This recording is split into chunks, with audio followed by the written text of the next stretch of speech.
दर्शकवृन्द नमस्कार। हामी मध्ये धेरै कम मानिसलाई मात्रै जानकारी रहेको दार्चुलाको ब्यास गाउँपालिकामा पर्ने छाङ्ग्रु र तिङ्कर क्षेत्रको सुन्दरता, वर्तमान र भविष्यको बारेमा केही महत्त्वपूर्ण सामग्री लिएर आएका छौँ। आशा छ यहाँलाई यो सामग्री मन पर्नेछ। राष्ट्रिय राजनीतिमा बेला बेलामा चर्चामा आउने कालापानी क्षेत्रका यी ठाउँहरू अहिले भने राष्ट्रिय राजनीति, सडक र सदनमा निकै चर्चा र चासोको विषय भएको छ।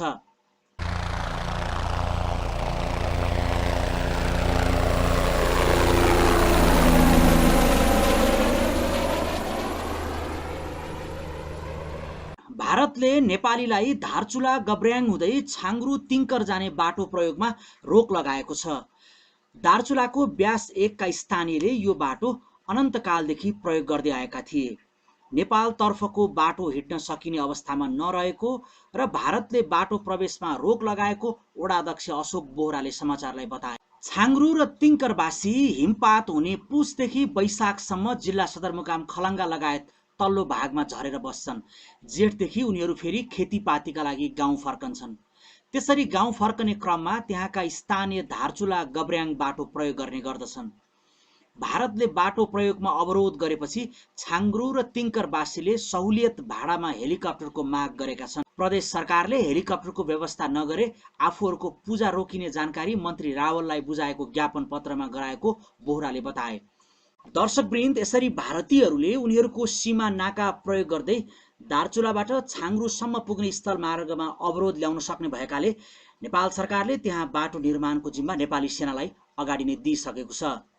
दार्चुलाबाट छाङ्ग्रुसम्म पुग्न स्थल मार्गमा अवरोध भएका कारण नेपाली सेनाले सर्वसाधारणका लागि ट्र्याक खोल्ने कार्य गरिरहेको छ।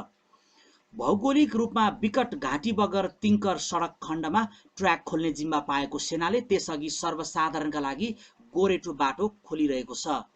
छाङ्ग्रुवासीले सदरमुकाम खलङ्गा आवत जावत गर्न अहिले भारततर्फ रहेको बाटो प्रयोग गर्दै आएका थिए। त्यसमा पनि भारतीयहरूले निषेध गरेका छन्। मौरी भिरमा रहेको ठुलो चट्टान र घाँटी बगरमा गएको पहिरोका कारण नेपाली भूमिबाट सदरमुकाम पुग्न असहज थियो। सेनाले गोरेटो बनाएसँगै अब यो समस्या पनि हल हुनेछ। दर्शकवृन्द, दार्चुला जिल्लाको ब्यास गाउँपालिकामा बसोबास गर्नुहुने नेपालीहरूको जीवनशैली हामीले सोचे जस्तो सरल छैन। हिमाली सुन्दरताको अवलोकन गर्नका लागि आउने हजारौं पर्यटकहरूलाई लाग्दो हो आहा कति आनन्द होला यहाँको जिन्दगी। तर पाहुनाहरूले सोचे जस्तो कहाँ छ र यहाँको जीवनशैली। हिमाली जीवनशैली करिब 6 महिनामा वासस्थान परिवर्तनको झन्झट, सीमामा झेल्नुपर्ने समस्याहरू, यी सबै समस्याबाट पीडित छन् धेरै उत्तरी सीमा क्षेत्रका नागरिकहरू। अनेकौं झन्झट बेहोरेर पनि सीमाको रक्षा गरी बसेकाहरूको जीवनशैली कस्तो हुन्छ त? आउनुहोस् यही त्रिदेशीय सीमा क्षेत्रको सङ्गममा रहेको ब्यास गाउँपालिकाको जीवनशैलीको बारेमा पनि केही चर्चा गरौँ। धेरै सम्भावना बोकेर पनि भौगोलिक अवस्थाका कारण सहज छैन त्यहाँको जीवनशैली। लामो समयसम्म सीमान्त बिन्दुमा रहेको त्यो भूमिलाई प्राथमिकतामा सरकारले राख्नै सकेन। कालापानी लिपुलेखले काठमाडौँ तात्दा पनि त्यहाँका मानिसहरूले भारतीय भूमि हुँदै आफ्नै देशमा जानुपर्ने पीडालाई कहिल्यै पनि काठमाडौँले समेट्नै सकेन। भारतले कति सीमा मिच्यो भनेर भन्दा पनि कति पीडा सीमावासीहरूले भोगिरहेका छन् भन्ने काठमाडौँलाई चासो भएन। यस्तै छ त्यहाँको जीवनशैली। ओत लाग्नकै लागि बनाएको एक तले छाप्रोमा एकातिर अपी हिमालको सगुन र अर्कोतिर नाम्पाले पठाएको सेतो हिमालको पार्सलले छानो भरिएर टिङ्कर र छानागरुका सौकाहरू 1 वर्षभरि पनि आफ्नो घरमा बस्न खान पाउँदैनन्। ताक्लाकोटलाई शिरमा राखी यी दुई हिमालहरूले हिउँको होली खेल्न थालेपछि सौकाहरूको कला संस्कृति र जीवनयापन सदरमुकाम खलङ्गातिर जान्छ। त्यही सदरमुकामबाट नै सुरु हुन्छ चिसो मौसम सकिएपछि उनीहरूको गर्जो टार्ने व्यापारको श्रृङ्खला। सदरमुकाम खलङ्गाबाट घोडा खच्चरमा गुड, मिश्री, सुर्ती, चुरोट लादेर छ्यालेक, दोगाङ, टाटा र लिपुलेखको पिल्लर नम्बर 1 हुँदै जानेहरू फर्किने बेलामा तिब्बत कपडाको चाङ बोकेर फर्कन्छन्। यता तिनै घरका लोग्ने मानिसहरूको पर्खाइमा बसेका आमा र भाउजूहरूलाई खेती किसानी र हस्तकलाका सामग्रीहरू बनाएरै फुर्सद हुँदैन। धेरैका सन्तानहरू विदेशिएका छन्। वडा नम्बर 1 मा पर्ने ती दुई गाउँका अधिकांशहरू अमेरिका या नर्वेतिर छन् भने अन्य वडाकाहरू कमाईको लागि खाडी र अरू देशमा गएका छन्। सौकाहरू एक प्रकारका व्यस्त जाति मध्येको एक पर्छन्। व्यापार व्यवसायमा लाग्दा पनि उनीहरूले आफ्नो धर्म र कर्म छाडेका छैनन्।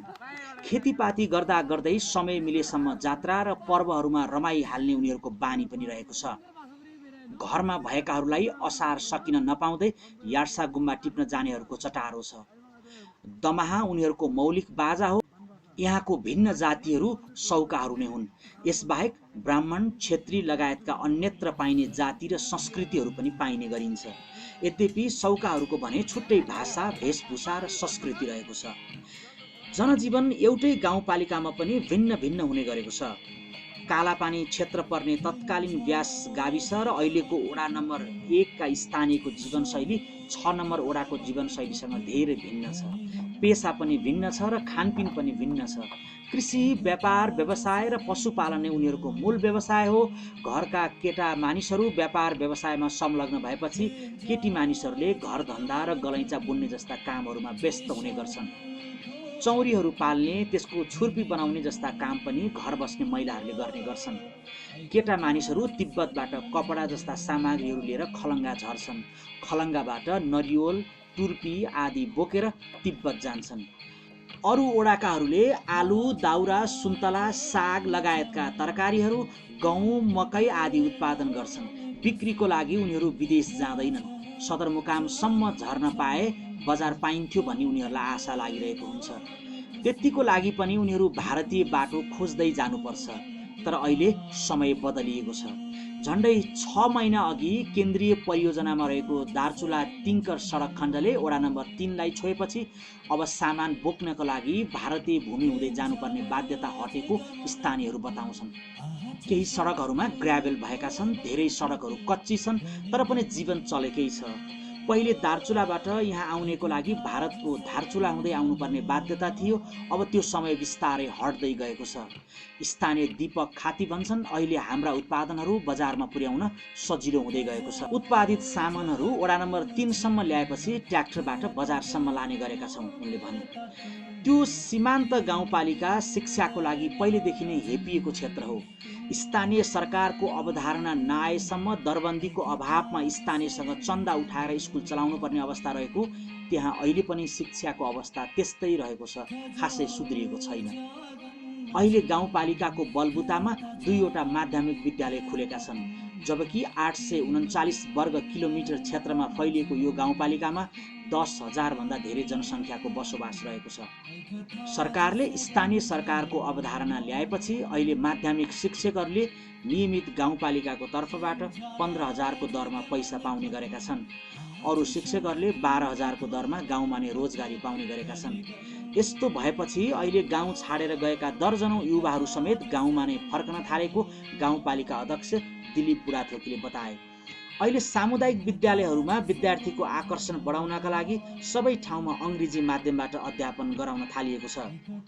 अहिले शिक्षाको लागि विभिन्न सङ्घ संस्थाहरूले समेत सहयोग गर्ने गरेका छन्। सामुदायिक विद्यालयमा नै धेरै सुविधा र गुणस्तर थपिएपछि त्यहाँ अहिले निजी भन्दा सामुदायिक विद्यालयमा नै आकर्षण बढ्न थालेको गाउँपालिका बताउँछ।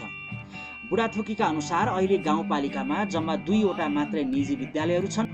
गाउँपालिकाको खर्चमा चल्ने अहिले 26वटामा सामुदायिक विद्यालयहरू छन्, जसमा माध्यमिक तहका हिमालय मावि र सम्पाल मावि गरी 2वटा मात्रै छन्। विशेषज्ञताको त कुरै छाडौँ, व्यास गाउँपालिका मानिसहरूले MBBS गरेका चिकित्सकहरूको अनुहार हेर्नका लागि पनि सदरमुकाम झर्नुपर्ने बाध्यता छ।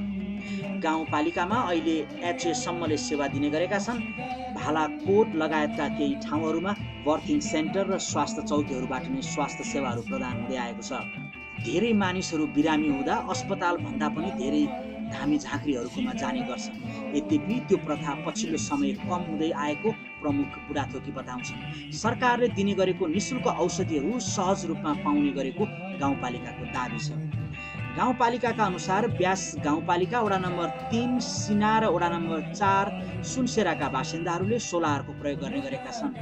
वडा नम्बर 5 धौलाकोट र वडा नम्बर 6 होतीका बासिन्दाहरू पूर्ण रूपले भारतीय बिजुलीको प्रयोग गर्न बाध्य छन्। त्यतैबाट बिल आउँछ, उनीहरू त्यतै गएर पैसा तिर्ने गर्छन्।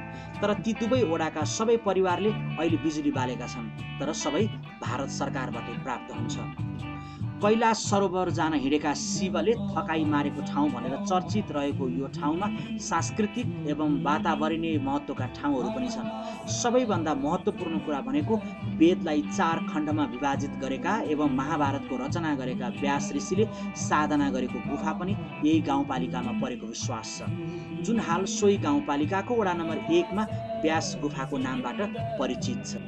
यसबाहेक यही गाउँपालिका कैलाश मानसरोवरको प्रवेशद्वार समेत रहेको गाउँपालिकाका अध्यक्ष बुढाथोकीले जानकारी दिए। यार्सा गुम्बाको सबैभन्दा महत्त्वपूर्ण ठाउँको रूपमा रहेको यो गाउँपालिका त्रिदेशीय नाका समेत रहेको छ। अर्कोतर्फ प्राकृतिक सौन्दर्यको हिसाबले अपी नाम्पा संरक्षण क्षेत्र व्यास गाउँपालिका वडा नम्बर 2 को राप्ला भन्ने ठाउँमा रहेको शिवताल, 6800 मिटर भन्दा माथिको जेठी बौरानी भन्ने हिमाल, वडा नम्बर 3 मा पर्ने तातोपानी, तम्बाकु झरना आदि ठाउँ पर्यटकीय हिसाबले आकर्षक ठाउँहरू छन्। व्यास गुफाको लागि बाह्य पर्यटकहरू कम मात्रामा आउने गरेका छन्। एकदमै हिमाली भेगहरू छन्। त्यहाँ चैतदेखि असोजसम्म मात्रै बसोबास हुने गरेको छ। वडा नम्बर 1 का मात्रै मान्छेहरू तल झर्छन्। जात्रा पर्वहरूमा सबैभन्दा ठुलो मेला यहाँ शिवरात्रिमा लाग्ने गर्छ। रानीथानको मेला पनि यहाँको महत्त्वपूर्ण ठाउँहरू हुन्। यही ठाउँ हो जहाँ कैलाश मानसरोवर जाने क्रममा पार्वतीले विश्राम गरेको भन्ने विश्वास रहेको छ। त्यस्तै वडा नम्बर 5 मा रहेको दुर्गाको एउटा मन्दिरमा रहेको विशाल ऐतिहासिक तामाको ताउलो छ। त्यो देवी देवताको पालामा हुने विभिन्न भोजहरूमा प्रयोग गर्नका लागि बनाइएको भन्ने किम्वदन्ती रहेको छ, जसमा देवता र राक्षसहरू बीच त्यही पाउनका लागि पनि युद्ध भएको थियो भन्ने गरिन्छ। त्यो ताउलो कति पुरानो हो भन्ने मिति यकिन गरिएको छैन, तर यो परापूर्व कालदेखि नै हो भन्ने विश्वास गरिन्छ। धामी झाँक्रीहरूले आगन्तुकहरूलाई वरदान दिने मालिकार्जुन मन्दिरको जगिनी जात्रा पनि यो क्षेत्रको महत्त्वपूर्ण सांस्कृतिक कार्यक्रम हो। दर्शकवृन्द, नेपालका दूर दराजका सीमा नाकाहरूमा विकासको त कुरै छाडौँ, सीमावर्ती क्षेत्रमा भारतको अतिक्रमण पनि पर्दै जाँदा यसरी व्यास गाउँपालिकाका बासिन्दाहरूले आफ्नो गाउँ ठाउँ जानको लागि अब भोग्नु परेको बाध्यताहरू बिस्तारै टर्दै जानेछन् भन्ने विश्वास गरिएको छ।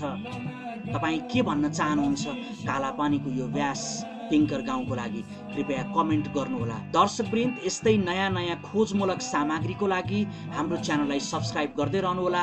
भिडियो हेर्नु भएकोमा धेरै धेरै धन्यवाद। Thank you so much.